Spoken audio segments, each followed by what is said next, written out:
भूतिया हवेली का रहस्य। राहुल और उसके दोस्त एक पुरानी सुनसान हवेली के बारे में सुन चुके थे, जो शहर के बाहर जंगल में थी।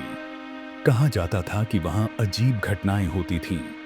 दरवाजे अपने आप खुलते बंद होते, खिड़कियों पर अंधेरे में परछाइयां दिखती और कभी-कभी किसी के धीमे धीमे रोने की आवाज आती थी। एक रात हिम्मत जुटाकर राहुल, अजय और नेहा उस हवेली में जाने का फैसला करते हैं।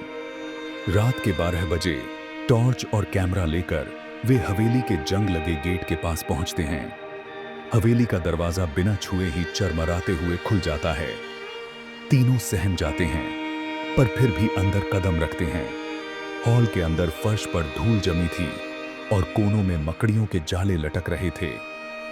अचानक एक पुरानी घड़ी के घंटे की आवाज गूंज उठती है। Tick tock, tick tock.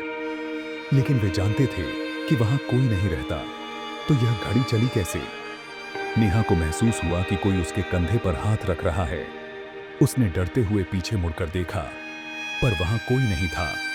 तभी अजय चिल्लाया, राहुल, तुम्हारे पीछे कौन है? राहुल पलटकर देखता है तो एक परछाई हवा में तैरती नजर आती है। वह परछाई धीरे धीरे एक औरत का आकार लेने लगती है। फटे कपड़े, खाली आंखें और एक भयानक मुस्कान। तुम यहां नहीं आ सकते।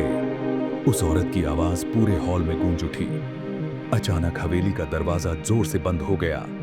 खिड़कियां अपने आप खुलने लगीं और हवा के तेज झोंकों से मोमबत्तियां बुझ गईं। चारों ओर अंधेरा छा गया।